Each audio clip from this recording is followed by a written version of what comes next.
Hello বন্ধুরা, good morning. আজকে যেহেতু সোমবার, তাই দেখো আমি সকাল সকাল স্নান টান করে একদম রেডি হয়ে গেছি। সকাল সকাল না, এখন বাজে 8:45।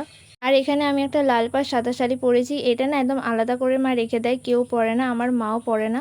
একদম আলাদা করে রাখা থাকে, প্রত্যেক সোমবার আমি পরে পুজো দিতে যাই। আর আজকে না একটাও বেলপাতা পাইনি, অনেক খুঁজেছি কিন্তু একটাও পাইনি। তাই এখানে মা আমাকে দুব্বো এনে দিয়েছে, বললো এটা দিয়ে পুজো দে।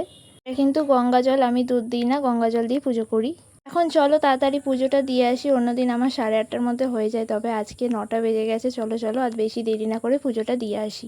আর আমি কিন্তু পুজো দিতে যাওয়ার সময় জুতো পরি না, একদম খালি পায়ে যাই। আর এই দেখো, এটা হলো আমাদের গ্রামের শিব মন্দির, আমি এখানেই পুজো দিতে এসেছি। আর মা এখানে আমাকে কটা অপরাজিতা ফুল এনে দিল, কোথা থেকে জানি না। এখন চলো তাড়াতাড়ি পুজোটা দিয়ে দিই। সকালে চায়ের জন্য মা এখানে কাপে কাপে জল নিয়ে নিয়েছে। প্রথমটা বাবা, তারপর আমার, তারপর মায়ের। আর আমার মা না কাপে চা খায় না, এরকম গ্লাসে খেতে বেশি পছন্দ করে। এখানে দেখো চা হয়ে গেছে, এই যে বিস্কিট। আর আমি সকালে দুধ চা খাই না, এরকম লিকার চা বা র চা বলো, এটাই খাই। আমি দুধ চা একদমই খাই না, র চাটাই